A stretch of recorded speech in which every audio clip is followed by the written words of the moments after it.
투기 뻔한데 재건축 규제 확푼 정부. 대놓고 관권 선거. 이태경 편집위원. 윤석열 정부가 총선을 앞두고 또다시 부동산 부양책을 내놓았다.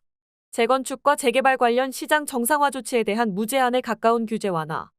신축 오피스텔 빌라, 지방 미분양 주택 구입에 대한 과도한 특혜, 부동산 PF 살리기 정도로 요약할 수 있는 110 대책은 철저히 총선을 겨냥한 선심성 대책들로 빼곡하다. 보유세를 비롯한 부동산 관련 세금을 원수보듯 하며 유권자들의 표를 겨냥한 부동산 투기 조장책을 집중 투사 중인 윤석열 대통령에겐 대한민국의 미래는 안중에도 없는 것 같다.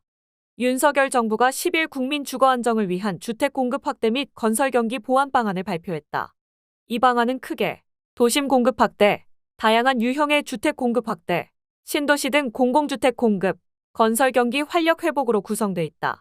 세간의 이목이 집중된 대목은 단연 도심 공급 확대다. 재건축 재개발과 일기 신도시 재정비가 들어있기 때문이다. 먼저 재건축 재개발 관련 대책을 살펴보자. 윤 정부는 아파트를 지은 지 30년이 넘었다면 안전진단 없이 재건축을 시작할 수 있도록 정부가 절차를 간소화하기로 했다. 재건축의 첫 관문이 안전진단이 아닌 주민들의 정비계획 위반 제한으로 바뀌는 것인데, 서울의 경우 신속통합기획까지 적용하면 재건축 사업기간이 최대 5년에서 6년가량 단축될 전망이다. 이를 좀 더 상술하면 지금은 아파트를 재건축하려면 먼저 안전진단에서 위험성을 인정받아야 한다. 안전진단을 통과하지 못하면 조건을 충족할 때까지 수년간 재건축 절차를 밟지 못하고 기다리거나 리모델링으로 사업 방식을 바꿔야 했다.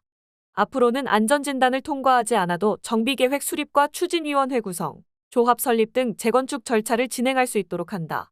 안전진단은 사업인가 전까지만 통과하면 된다. 재건축 연한 30년을 넘겼지만 안전진단을 통과하지 못한 단지는 서울에서는 노원, 강남, 강서, 도봉, 경기에선 안산, 수원, 광명, 평택 순으로 많다. 준공 30년이 지났다면 통과하지 못하는 일이 없도록 정부는 지난해 대폭 완화한 안전진단 기준을 추가 완화하기로 했다. 당장 안전에 큰 문제가 없더라도 주차난, 층간소음, 배관 문제 등으로 거주 환경이 나쁘다면 재건축을 할 수 있도록 한다.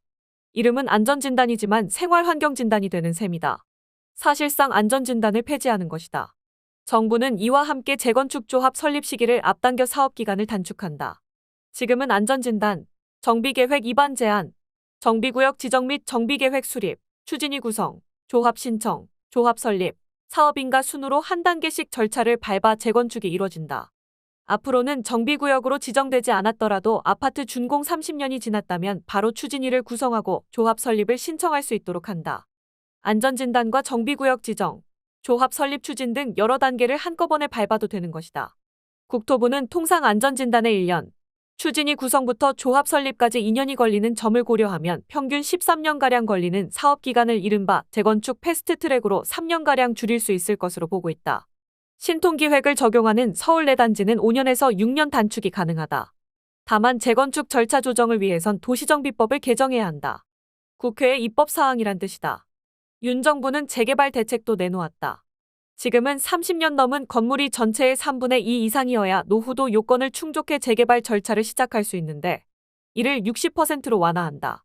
재정비촉진지구는 30년 넘은 건물이 50%만 돼도 재개발 절차를 시작할 수 있다. 유휴지와 자투리 부지도 재개발 구역에 포함될 수 있도록 정비구역 지정동의 요건도 바꾼다. 이를 통해 재개발이 가능한 대상지가 10%가량 늘어난다.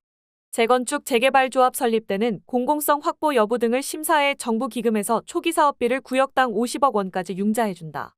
초기 단계에서 추진의 속도가 붙을 수 있도록 하기 위한 것이다. 윤 정부가 재건축 재개발 관련 시장 정상화 조치들을 형해화하려고 시도한 건 어제 오늘 일이 아니다.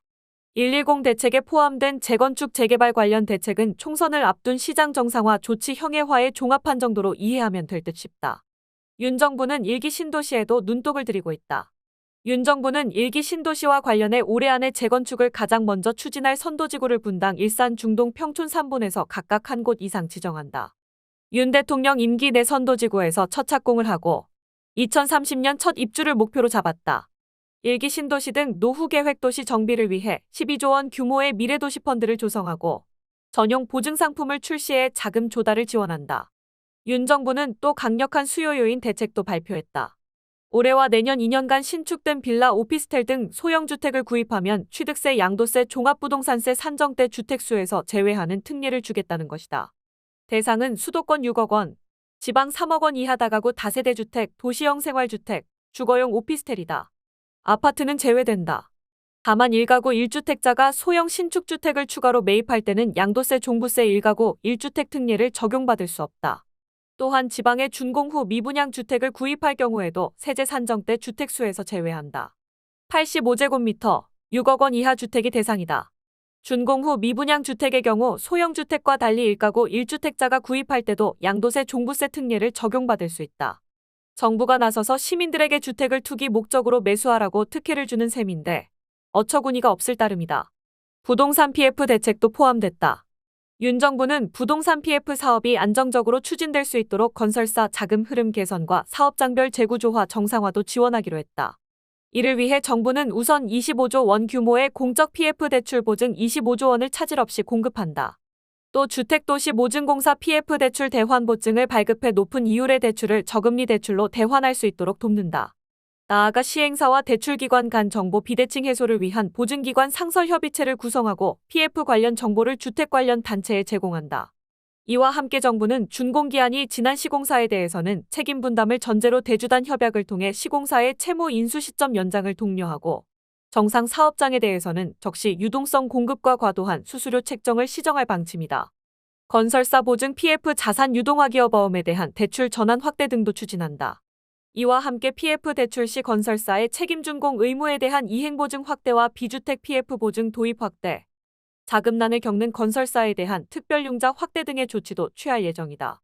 정부는 사업장별 갈등 해소와 정상화 지원 차원에서 공공참여 사업장의 경우 민관합동 PF 조정위원회를 통해 사업기한 연장이나 지체상금 위약금 감면 등을 조정키로 했다. 또 민간 사업장에 대해서는 건설분쟁조정위원회의 조정 기능을 강화해 시공사와 시행사 간 공사비 분쟁 등을 해소할 수 있도록 한다는 방침이다. 사업 추진에 어려움을 겪는 민간 사업장은 공공주택 사업으로 전환해 LH가 직접 사업을 시행하거나 다른 시행사나 건설사에 매각하는 방안도 추진된다. 정부는 나아가 일시적으로 유동성이 부족한 협력업체는 만기 연장, 상환 유예 등을 신속히 지원키로 했다. 총선을 앞두고 유권자와 건설사 등의 환심을 사기 위해 총력을 경주 중인 윤석열 대통령은 보유세 등의 세금에 대해선 강렬한 적의를 숨김없이 드러냈다. 그는 어떤 물건에 대해 보유한다는 그 자체만으로 보유세, 거래세, 양도세 등을 중과세하면 전체적으로 산업이 발전하지 않는다고 말했다. 윤 대통령은 이날 경기 고양시 아람누리에서 국민이 바라는 주택을 주제로 열린 국민과 함께하는 민생토론회 마무리 발언에서 있는 사람들한테 더 세금을 뜯어내야지 이렇게 생각하기 쉬운데 그게 사실은 중산층과 서민을 죽이는 것이라며 이같이 밝혔다. 그러면서 보유세를 막 때리고 하는 것은 사실 어떤 소유권을 부정하는 것이고 시장 경제에 아주 해롭다며 우리 경제 발전에 또 많은 국민의 소득 창출에 정말 좋지 않은 것으로서 궁극적으로는 서민과 중산층들만 피해를 보게 된다고 지적했다. 윤 대통령은 과세하더라도 수익에 대해서 이익이 발생해 많이 번 사람한테 과세한다는 개념으로 우리가 생각을 바꿔나가야 한다며 우리 정부의 정책 타깃은 어디까지나 중산층과 서민이라고 강조했다. 술주정에 가까운 윤 대통령의 발언을 평가하는 건 괴로운 일이다. 보유세가 무언지, 세금이 어떤 역할을 하는지, 시장 경제와 소유권이 무언지 등에 대해 완벽히 문외한의 발언이기 때문이다. 다만 시장 경제를 부자 감세로 등식화하는 대통령을 둔 대한민국의 미래가 어둡다는 사실만은 명확하다. 정부는 재개발, 재건축 관련 시장 정상화 조치 형해화를 통해 올해부터 2027년까지 4년간 전국에서 95만 가구가 정비사업에 착수할 수 있을 것으로 보고 있다. 재건축 75만 가구, 재개발 20만 가구다. 과연 윤 정부가 95만 가구와 총선을 연결시키지 않을까? 과거 독재 정부들을 제외하고 이처럼 노골적으로 사실상의 관권 선거를 자행한 정부가 윤석열 정부 말고 또 있었던가 싶다.